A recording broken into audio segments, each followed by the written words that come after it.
Good morning class 8। कल मैंने आप लोगों को कुछ क्वेश्चन सॉल्व करने के लिए दिए थे जो एक्सरसाइज के थे, और मैंने कहा था जो आपसे नहीं हो पाएगा मैं भी डिस्कस करूँगा। तो मैंने एक क्वेश्चन रैंडमली चूज किया है जिसको मैं यहाँ पे डिस्कस करने जा रहा हूँ। तो ये क्वेश्चन आपकी एक्सरसाइज में से ही लिया गया है। पहले इसको रीड करता हूँ मैं। For an experiment in botany, two different plants, plant A and plant B, were grown under similar laboratory conditions. ठीक है, मैंने कल भी आपको बताया था बेटा कि जब भी आपको दो डेटा दिया हुआ हो तो किसी एक को डॉटेड लाइन के थ्रू दिखा देते हैं और किसी दूसरे को बगैर डॉटेड लाइन के थ्रू। तो देखो इसमें जो पहला डॉटेड लाइन है वो प्लांट ए को दिखा रहा है, देखो ये डॉटेड लाइन है ना, और जो बगैर डॉटेड लाइन है वो प्लांट बी को दिखा रहा है। तो इस ग्राफ को देखो, ये जो डॉटेड लाइन है ये सब प्लांट ए के लिए बता रहा है, और ये जो बगैर डॉटेड लाइन है ये प्लांट बी के लिए बता रहा है। ठीक, तो यही मैंने कल बोला था आपसे कि आपको ऐसे ही बनाना है। तो अभी इसको आगे पढ़ता हूँ। Their heights were measured at the end of each week for 3 weeks, the results are shown by the following graph. ठीक है, तो ये ग्राफ दिखाया गया है आपको। इस ग्राफ के इधर क्या लिखा हुआ है, हाइट इन सेंटीमीटर, और इधर लिखा हुआ है वीक्स। यहाँ पे 1, यहाँ पे 2 और यहाँ पे 3। तो ये वीक लिखा गया है। अब देखो ये फर्स्ट वीक है, ये सेकंड वीक है, और ये थर्ड वीक है, और ये प्लांट ए के लिए है जो डॉटेड वाला है, और ये प्लांट बी के लिए है जो बगैर डॉटेड वाला है।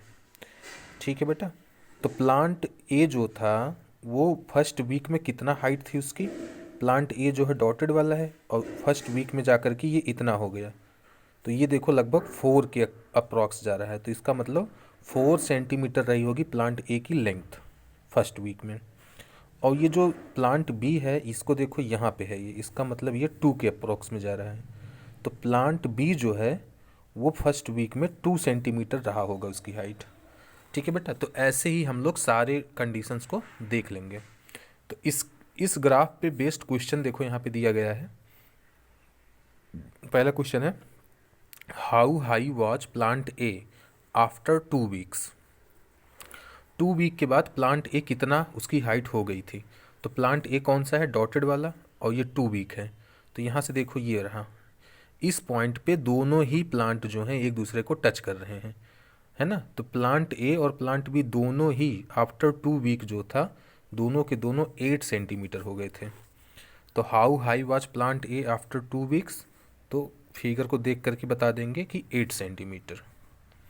क्वेश्चन बी कह रहा है, how high was plant B after 3 weeks.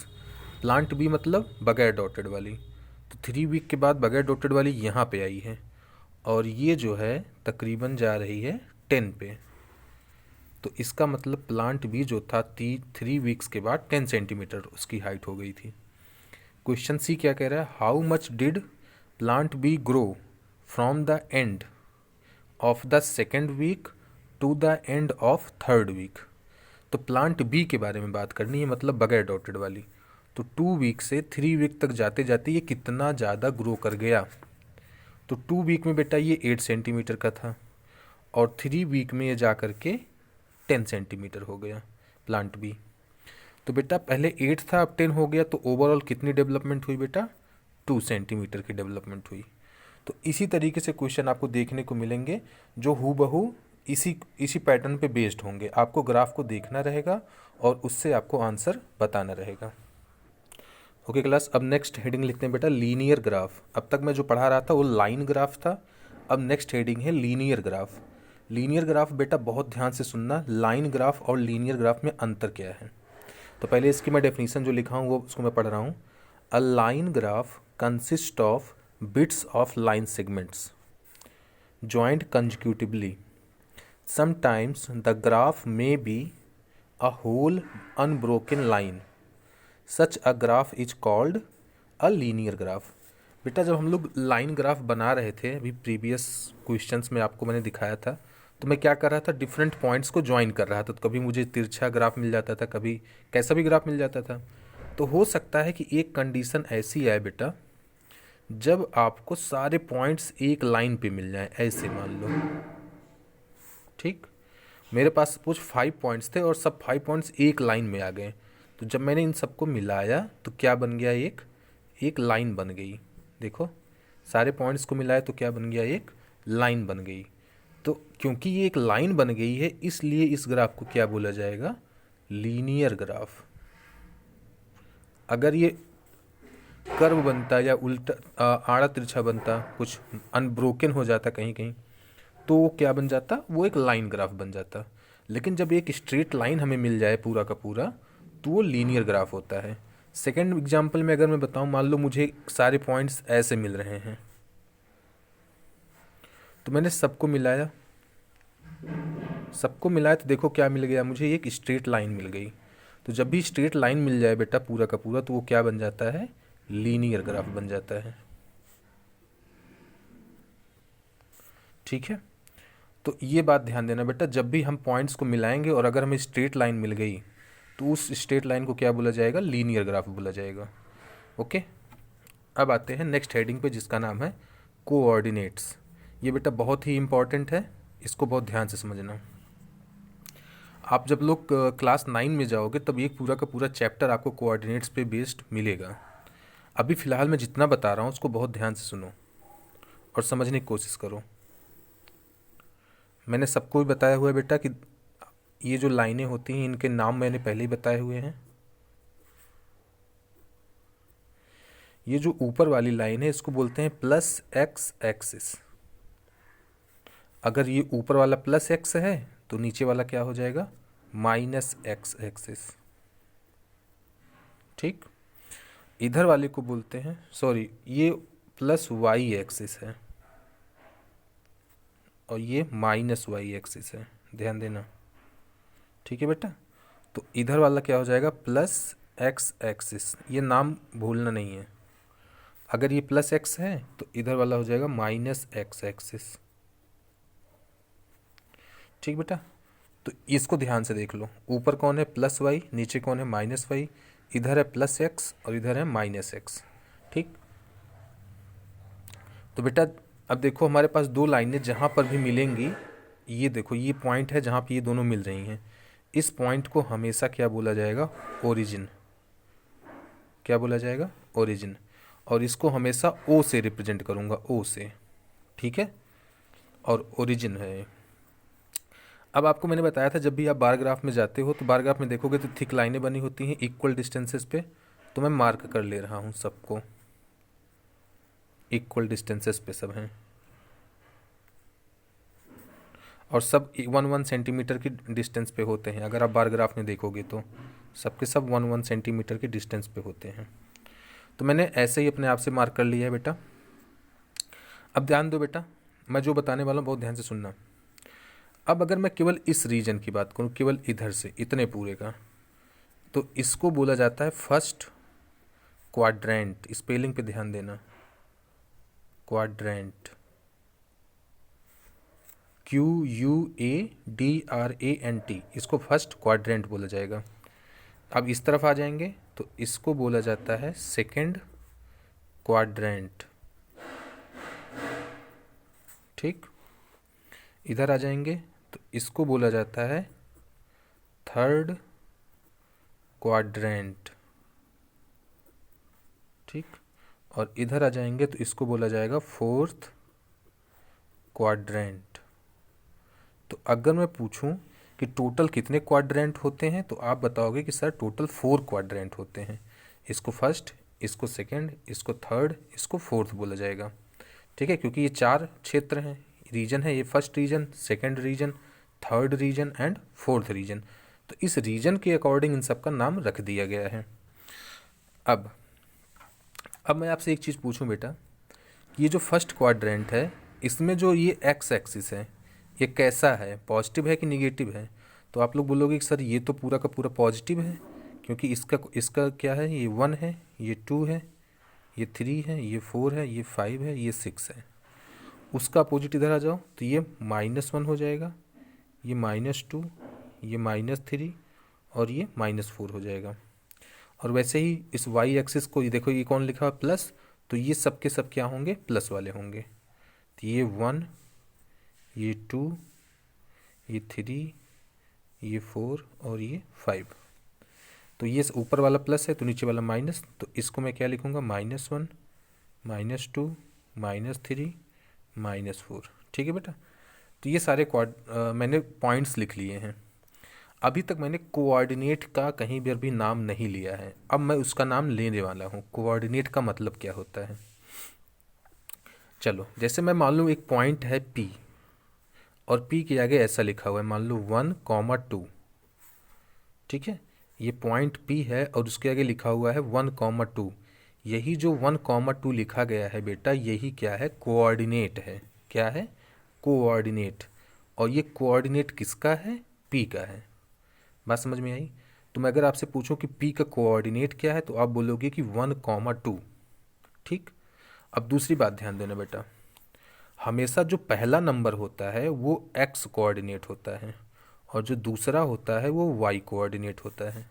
ध्यान से सुनना मेरी बात, पहला नंबर कौन होगा, x कोऑर्डिनेट, और दूसरा नंबर कौन होगा, y कोऑर्डिनेट। अब मैं अगर आपसे बोलूं कि बेटा ये P पॉइंट है कहाँ पे, इस पूरे first quadrant, second quadrant, third quadrant, fourth quadrant, इन सब में ये कहाँ पर है, तो आप देखोगे, कहोगे कि सर यहाँ पे जो x की वैल्यू है ये वो 1 है और y की वैल्यू है वो 2 है। तो x की वैल्यू 1 कहाँ पे है, तो x तो 1 कहाँ होगा, इसी लाइन पे होगा, और ये लाइन ये रही, x1 यहाँ पे है, और y जो है वो 2 है, तो y2 मतलब पॉजिटिव में y चाहिए मुझे, और y पॉजिटिव में इस लाइन पे होगी, तो y2 यहाँ पे है और x1 यहाँ पे है, और ये दोनों आपस में यहाँ पे जा कर के मिलेंगे, क्योंकि ये y का कोऑर्डिनेट और ये x का कोऑर्डिनेट, ये दोनों यहाँ पे आकर के मिलेंगे। तो अब ये क्या हो गया, पॉइंट P हो गया। ठीक बेटा, क्योंकि ये दोनों यहीं पे आकर के मिलेंगे। बात समझ में आ गई। तो अगर मैं बोलूँ कि P का कोऑर्डिनेट क्या है तो आप बोलोगे कि 1, 2, और मैं पूछो कि P का क्वाड्रेंट क्या है, क्वाड्रेंट। अब चूंकि ये P जो है इस रीजन में बन रहा है तो इस रीजन को क्या बोला जा रहा है, फर्स्ट क्वाड्रेंट। तो P जो है वो कहाँ है बेटा, फर्स्ट क्वाड्रेंट में है। ठीक, आगे भी मैं बहुत सारे क्वेश्चंस करवाऊंगा जहाँ पे आपको लोकेट करना रहेगा पॉइंट्स को। ओके क्लास, अब मेरे पास एक क्वेश्चन है बेटा, उसमें लिखा हुआ है लोकेट द गिवन पॉइंट्स, और ये आपको पॉइंट दिया हुआ है P 1, 2, Q 3, 4, R 3, 6, S 2, 5।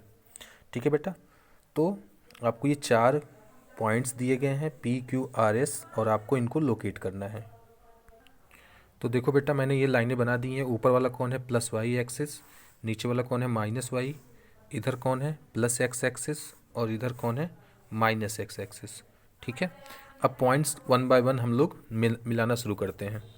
मैंने अभी भी बताया मैंने बेटा कि पहला जो होता है कोऑर्डिनेट्स में, पहला होता है एक्स एक्सिस और दूसरा कौन होता है, वाई एक्सिस। तो एक्स पे 1 और वाई पे 2, ये मुझे ढूंढना है। तो एक्स पे 1 और वाई पे 2, ये रहा P पॉइंट हमारा। तो यहाँ मैं लिख दूंगा P, जहाँ जहाँ पॉइंट लिखेगा वहाँ लिखता चलूँगा मैं।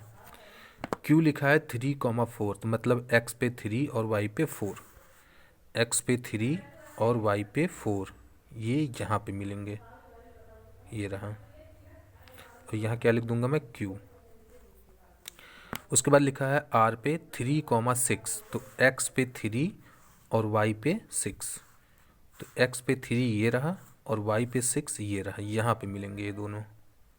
ठीक, तो यहाँ मैं क्या लिख दे रहा हूँ, R। अब उसके बाद है S 2, 5, तो x एक्सिस पे 2 और y एक्सिस पे 5, तो ये दोनों बेटा यहाँ पे मिलेंगे। ये देखो यहाँ पे मैंने लिख दिया S। ठीक है, तो हमने पॉइंट्स तो पता कर लिए, इनको मिलाना शुरू करो। पहले P था, P से कहाँ गया Q, तो इसको मैंने Q को मिला दिया। Q से फिर कहाँ गया R, तो मैंने इसको R पे मिला दिया। और R से कहाँ गया S, तो मैंने S पे मिला दिया। देखा बेटा, तो मुझे क्या मिल गया, PQRS। अब मैं आपसे पूछूं क्या ये लीनियर है, तो आप लोग कहोगे कि नहीं सर ये लीनियर नहीं, क्योंकि सारे पॉइंट्स अलग अलग हैं, एक लाइन में नहीं है। ठीक, ये तो हो गया हमारा पहला क्वेश्चन। अब नेक्स्ट एक और बच रहा है, इसमें लिखा हुआ है A 1, 3, B -1, 2, C -2, -3, D 4, -1। इसको भी बनाते हैं। ओके बेटा, मैंने लाइनें सारी बना दी हैं। देखो यहाँ पे लिखा हुआ A 1, 3, तो x एक्सिस पे 1 और y एक्सिस पे 3, एक्स एक्सिस पे 1 और वाई एक्सिस पे 3 यहाँ पे मिल रहे हैं, देखो ये रहा। तो इसका नाम मैंने ए रख दिया। अब बी वाले पे आ जाओ। बी पे लिखा हुआ है पहला -1, 2। तो एक्स एक्सिस पे -1 और वाई एक्सिस पे 2। तो एक्स एक्सिस पे -1 ये रहा और वाई एक्सिस पे 2 ये रहा। तो ये दोनों यहाँ पे मिल रहे हैं, इसको मैंने बी पॉइंट दे दिया। सी में लिखा हुआ है -2, -3। तो एक्स एक्सिस पे -2 और वाई एक्सिस पे -3। तो एक्स एक्सिस पे -2 ये रहा और वाई एक्सिस पे -3 ये रहा, और ये दोनों यहाँ पे मिलेंगे। ये मैंने सी पॉइंट फाइंड आउट कर लिया। और डी पे कह रहा 4, -1। तो एक्स एक्सिस पे 4 और वाई एक्सिस पे -1। तो एक्स एक्सिस पे 4 ये रहा और वाई एक्सिस पे -1 ये रहा। ये दोनों यहाँ पे मिलेंगे, है ना। तो ये हमारा डी पॉइंट हो गया। अब मिलाना शुरू कर दो। ए से बी जाओ, बी से सी जाओ और सी से डी जाओ।